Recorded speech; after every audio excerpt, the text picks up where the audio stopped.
l'UEMOA, l'Union économique et monétaire ouest-africaine.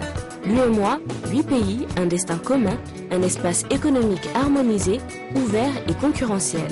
L'UEMOA, votre guide au cœur de l'Afrique, des grands événements et des grandes mutations sur Africable.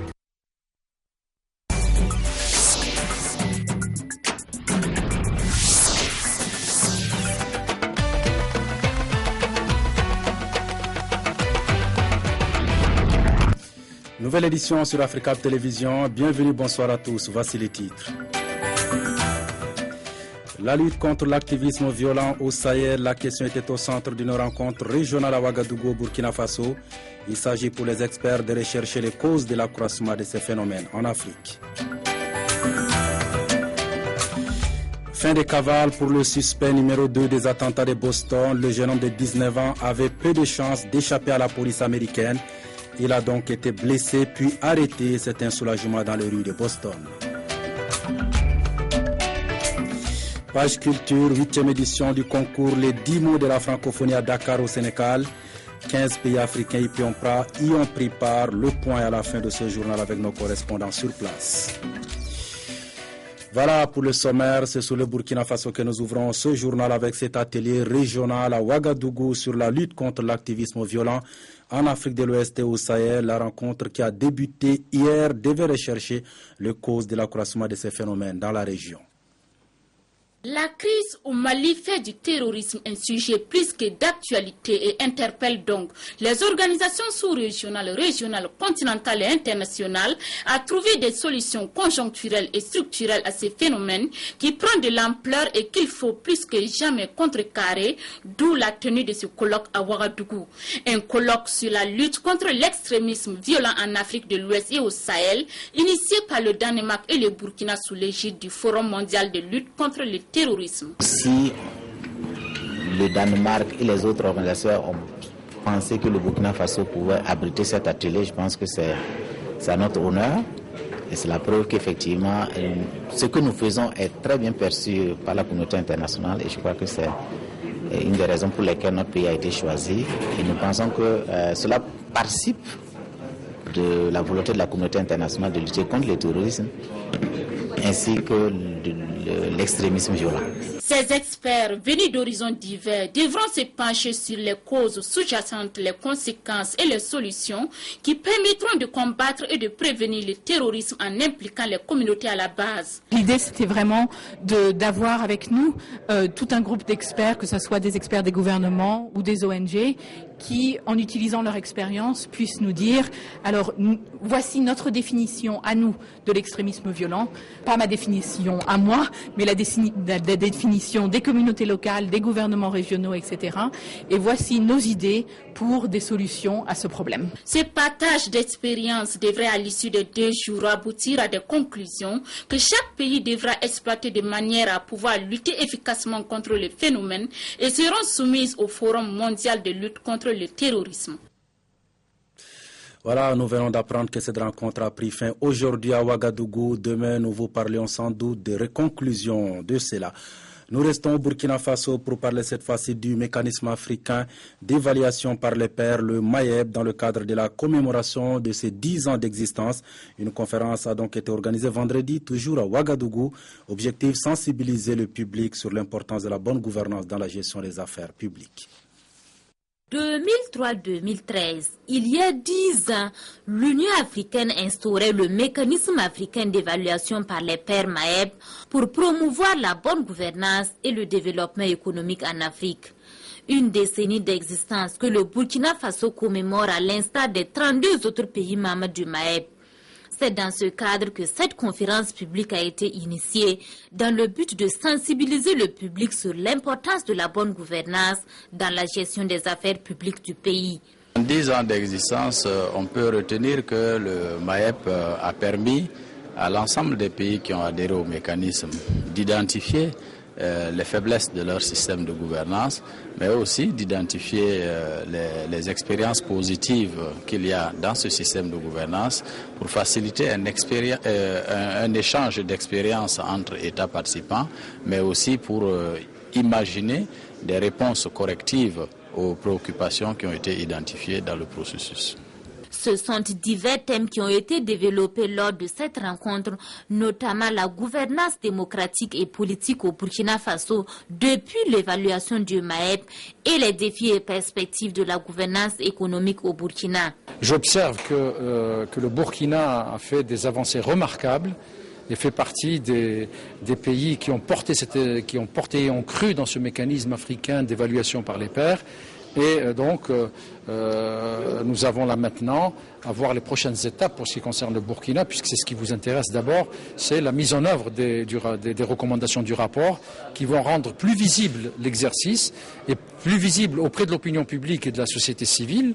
Et donc également de rendre plus visible au plan international donc les efforts que fait le Burkina Faso dans l'amélioration de sa gouvernance. La rencontre a permis aux participants de s'imprégner du processus du MAEP au Burkina Faso et de découvrir le site web du MAEP, le www.maep.bf,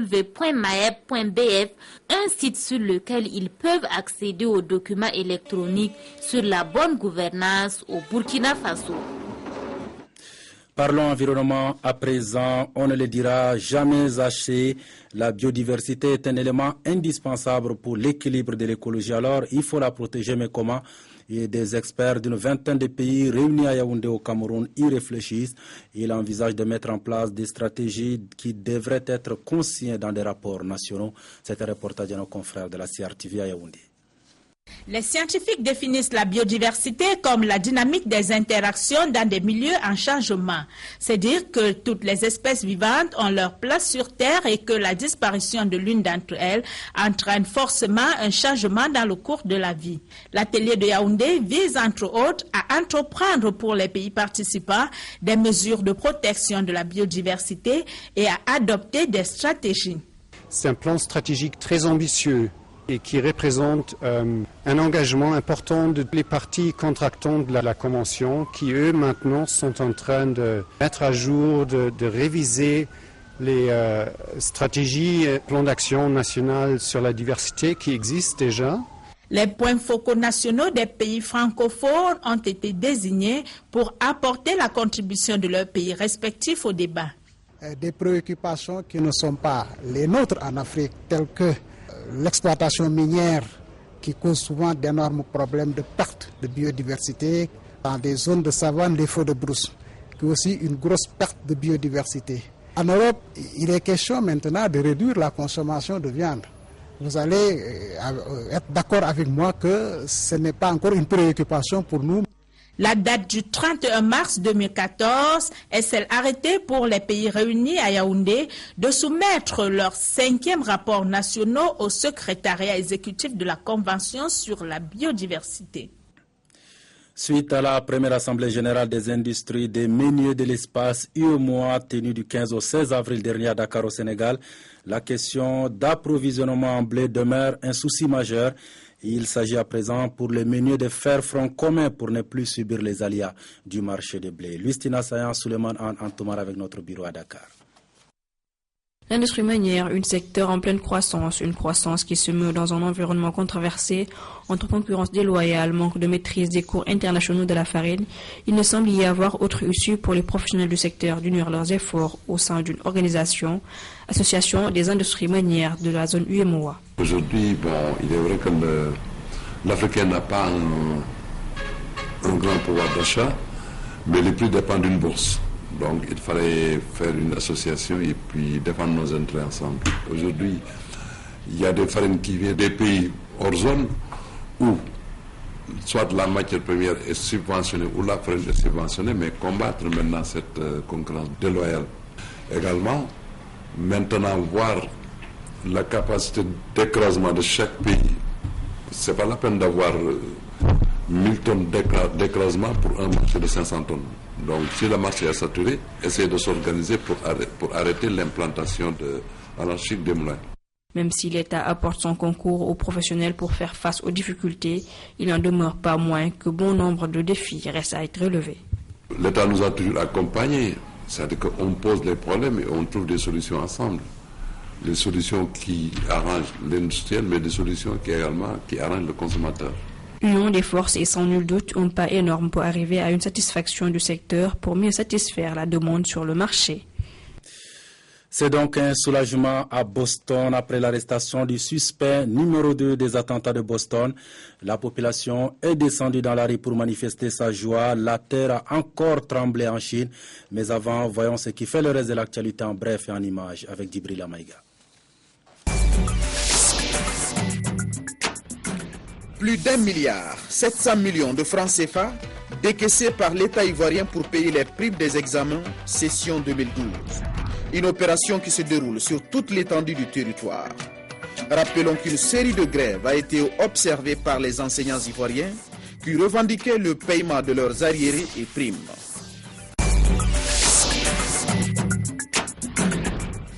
L'actualité au Maroc avec ce drame. 4 blessés et une femme sous les décombres après l'effondrement de 2 immeubles dans un quartier populaire de Fès. Les édifices en question étaient déjà fragilisés depuis des années et construits de manière anarchique par leurs propriétaires. Un phénomène récurrent dans le royaume ces dernières années.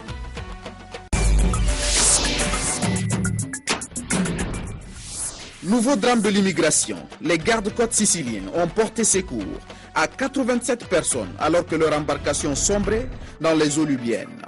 2 enfants et 12 femmes figurent parmi les migrants originaires, pour la plupart d'Afrique subsaharienne. Tous ont pu regagner le centre de secours de Lampedusa en Italie. Élections en Irak. Premier scrutin dans le pays depuis le départ des troupes américaines. Des élections sur fond de violence entre sunnites et chiites. 14 candidats ont été assassinés depuis le début de l'année. Il s'agit de renouveler les assemblées provinciales. Un test pour le premier ministre chiite, Nouri al-Maliki. L'IFI, la nouvelle connectivité. L'IFI, sigle pour Light Fidelity. L'Internet par la lumière, grâce à une ampoule LED et sans les inconvénients du Wi-Fi. Le monde doit cette technologie à un ingénieur allemand, Harald Haas. Ainsi, avec la LiFi, les données provenant d'Internet ou d'ailleurs sont en fait transformées par un retour en signaux lumineux. L'ampoule s'allume et s'éteint à très grande vitesse. Un capteur convertit ces signaux lumineux et données numériques pour ainsi alimenter à son tour ordinateur, tablette et smartphone. Venons-en maintenant à ce soulagement à Boston après l'arrestation du suspect numéro 2 des attentats du marathon. Dzhokhar Tsarnaev a vu l'impressionnante chasse à l'homme lancée contre lui. Le jeune homme de 19 ans avait en effet peu de chances d'échapper à la police américaine. Grièvement blessé, il a été hospitalisé, mais l'Amérique s'interroge en ce moment sur les véritables motivations de ces 2 frères d'origine tchétchène. Tamerlan et Dzhokhar Tsarnaev, quelques minutes avant l'explosion des bombes. 2 visages, 2 frères en apparence sans histoire. Originaires de Tchétchénie, ils étaient installés aux États-Unis depuis 8 ans. L'aîné boxeur amateur, le plus jeune étudiant en 2e année de médecine, il semblait bien intégré. Aujourd'hui, toute l'Amérique s'interroge sur leur motivation. Good evening, everybody. Pourquoi des jeunes qui ont grandi et étudié ici comme des membres de notre communauté et de notre pays ont-ils pu se livrer à une telle violence? Comment ont-ils préparé leur attaque? Ont-ils reçu de l'aide? Les familles des victimes méritent d'avoir des réponses. Selon plusieurs sources gouvernementales, leur nom n'apparaît sur aucune banque de données liée à des réseaux militaires. Pourtant, en 2011, à la demande d'un gouvernement étranger, le FBI avait interrogé Tamerlan Tsarnaev, l'aîné. Au Daghestan, le père des suspects savait ses fils surveillés. Ils savaient que les services de sécurité américains avaient un œil sur eux. Ils leur ont dit « On vous écoute, on vous regarde, on sait ce que vous mangez, ce que vous lisez sur Internet. » Car c'est bien sur Internet que les 2 frères semblent se radicaliser. Sur ce réseau social russe, le plus jeune met en ligne des liens vers des sites islamistes, une radicalisation que leurs proches n'ont pas soupçonnée. Il était très doux, sympa, marrant, intelligent, très intelligent. Il avait tout d'une bonne personne. Ont-ils agi seuls ou ont-ils bénéficié de complicité aux États-Unis ou ailleurs? C'est l'autre volet de l'enquête qui s'ouvre à présent.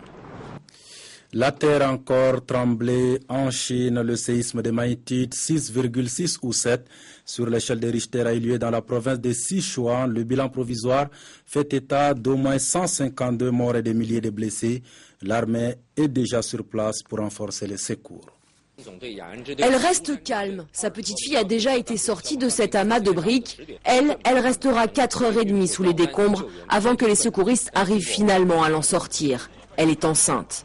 Il est 8h ce samedi matin quand la terre tremble, surprenant tout le monde. Les caméras de surveillance ont filmé la secousse. Sur la route, les automobilistes ne semblent pas changer d'attitude ni de direction. Pourtant, le séisme qui a frappé le sud-ouest de la Chine a atteint 6,6, voire même peut-être 7 sur l'échelle de Richter. Dans la province du Sichuan, on dénombre des centaines de morts ou de blessés. Pas de bilan précis pour le moment. Les habitants sont sortis dans la précipitation dans les rues de Ya'an, dans le district de Lushan, certains encore en pyjama. Nous n'avons pas eu le temps de prendre quoi que ce soit. J'ai juste eu le temps de regarder l'heure et nous avons couru. Nous avons juste couru. Nous vivons toujours dans notre ancienne maison. La nouvelle n'est pas encore finie. Notre maison s'est juste effondrée. Tout s'est effondré. Des bâtiments se sont écroulés, des gravats jonchent les rues, les tuiles sont tombées des toits. À Ya'an, des étudiants ont été pris au piège dans leur bâtiment universitaire qui s'est effondré.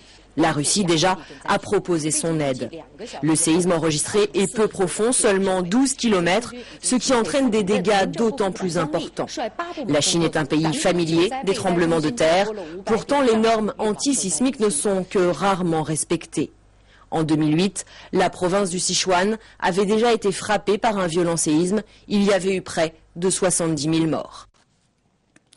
Voilà, nous recevons comme invité de ce journal M. Fousseini Maïga, journaliste et auteur de cet ouvrage « Devoir de conscience ». Odyssée d'un jeune étudiant. Monsieur Maïga, bonsoir. Bonsoir. Merci de nous rejoindre sur ce plateau pour parler de cet ouvrage. Alors la première question, pourquoi un livre intitulé « Devoir de conscience » ? Merci bien. Et Devoir de conscience a pour objectif en réalité d'attirer l'attention de l'opinion nationale et internationale sur les problèmes de l'université ou de l'école malienne en général. Au-delà de l'opinion internationale, il s'agit aussi, et c'est très important de le souligner, d'inviter la jeune génération à prendre conscience du problème dans lequel ils se trouvent, tout en leur proposant des perspectives pouvant leur permettre de pouvoir y remédier et finir leur cursus universitaire dans de très bonnes conditions. Vous avez souligné dans cet ouvrage que la principale difficulté des étudiants étant la formation. Est-ce que cela se vérifie encore aujourd'hui à Bamako, dans les universités maliennes? Le problème de formation est là. C'est une triste réalité, mais qui ne devrait pas, à lui seul en réalité, permettre de pouvoir juger le problème de l'école malienne. Nous l'avons dit et nous sommes dans cette logique. C'est vrai que nous sommes dans un système où les conditions ne sont pas réunies pour permettre aux étudiants de pouvoir étudier, pour permettre aux étudiants de pouvoir réussir ou décoller. Mais ces mauvaises conditions, ces défaillances ne doivent pas expliquer le désintéressement des étudiants vis-à-vis de la chose, de l'école, ou pourquoi pas le désintéressement de l'autorité vis-à-vis du système éducatif. Ce sont des problèmes, mais qui doivent nous permettre de bondir et qui doivent nous permettre de pouvoir travailler et aller au-delà de certaines choses. Vous qui évoluez dans l'univers académique et universitaire, alors quelles solutions vous proposez pour remédier à cette difficulté? Les solutions, elles sont nombreuses. Mais en ce qui concerne les étudiants, la première solution, c'est de prendre conscience de la situation dans laquelle ils se trouvent. La deuxième solution consiste à pouvoir mettre à leur disposition des moyens qui ne sont pas totalement offerts par notre système en tant que tel. C'est de se mettre au travail. C'est de cultiver la culture de l'excellence. C'est de sortir des sentiers battus et c'est de profiter des offres que nous offrent les nouvelles technologies de l'information et de la communication pour pouvoir combler le vide existant. Mais au-delà de tout ça, nous avons des bibliothèques, quand bien même elles ne sont pas fournies pour autant, qui nous donnent des opportunités en réalité de pouvoir aller au-delà de la formation qu'on nous donne dans nos universités ou dans notre cours. C'est aux étudiants de prendre conscience de ce problème et d'aller vers le savoir. En ce qui concerne les autorités, le véritable problème, je le dis et je l'ai tout le temps répété dans ce livre, c'est un problème de comportement et de mentalité. Il faut que nous allions vers un double changement, celui des mentalités et de comportement vis-à-vis de l'école. Changement de mentalité et de comportement de l'État, en mettant en place un dispositif pouvant permettre à tous les acteurs de pouvoir s'épanouir. Un dispositif permettant en réalité d'introduire un climat de confiance et de crédibilité pour toutes les questions relevantes de l'université. Prise de conscience vis-à-vis des enseignants en ce qui concerne leur rôle dans la formation des étudiants. Prise de conscience vis-à-vis des autorités universitaires qui ont le devoir en réalité de pouvoir, en dépit des problèmes auxquels ils sont confrontés, permettre aux étudiants d'avoir accès à une formation de qualité. Mais aussi et surtout, prise de conscience vis-à-vis de la société civile, vis-à-vis des parents d'élèves, qui doivent en réalité jouer leur rôle, pouvant permettre à l'État de pouvoir prendre toutes les dispositions permettant aux étudiants ou permettant au système éducatif de pouvoir décoller. Donc c'est une responsabilité partagée à tous les niveaux. Et il faut que chacun fasse son mea culpa avant d'abord de rentrer dans des solutions. Merci M. Fousseni Maïga d'être venu sur ce plateau pour nous parler de ce livre, Devoir de conscience. Tout ce qu'il a dit s'y trouve. Vous êtes donc invité à le lire. Merci encore et vous pouvez revenir nous voir quand vous le voulez. C'est moi qui vous remercie. Merci. La page culture de ce journal, la conférence des ministres africains de l'éducation, les ministres francophones. La conférence a donc célébré à Dakar la 8e édition du concours des 10 mots de la francophonie. Le concours s'inscrit dans le cadre de la semaine de la francophonie. 15 pays africains francophones y ont pris part. Mamadounde Pendambay Antoumar avec notre bureau à Dakar. Ils se sont distingués par leur brillance et leur esprit de créativité. Ces lauréats au concours des 10 mots de la francophonie 8e édition ont fini de séduire les jurys par leur qualité rédactionnelle et leur talent d'artiste. Je suis très contente et je remercie mes parents qui m'ont beaucoup aidé. Et mes surveillants et mon surveillant ici présents, mes camarades de classe, mon frère et tous ceux qui ont participé à ma réussite. On m'a classé premier prix au niveau national et au premier prix au niveau supranational sur le domaine de l'illustration. Nous devons constater avec le jury que les productions ont été d'une excellente qualité en général. Même les participations qui ont été éliminées, même les contributions qui ont été éliminées étaient d'un excellent niveau. Voilà pourquoi, dans tous les domaines, nous avons eu du mal à départager les candidats. Le concours continue de tenir toutes ses promesses. Organisé par la Confémen et ses partenaires, il donne ainsi l'occasion à la jeunesse sénégalaise et africaine en général de mettre en exergue leurs capacités littéraires et artistiques autour de 10 mots. On se donne une journée qu'on appelle la journée de la francophonie et au niveau du concours des 10 mots, et pour permettre aux jeunes scolaires d'exercer leur talent littéraire et artistique, de manier la langue française, de s'exprimer autour des préoccupations, de leurs préoccupations, et enfin d'inciter leur créativité. Le Sénégal, le Burkina, le Niger, le Cameroun, la RDC se sont distingués parmi les 15 pays conviés au concours. Ce dernier s'inscrit donc dans le cadre de la quinzaine de la francophonie. Voilà, c'est sur cette page culture que se referme ce journal. Mais avant de nous quitter, votre programme de la soirée, à 20h30, la première émission Afrique Étoile à suivre absolument sur Africable Télévision. Et demain dimanche à 22h sur Maïcha TV, à 21h toujours sur Africable Télévision. La première édition d'Afrique Info et à 22h15 votre série Chouarg. N'oubliez pas, demain à 19h, c'est Koutangara et ses invités pour les débats du dimanche. Excellent week-end à toutes et à tous et à demain.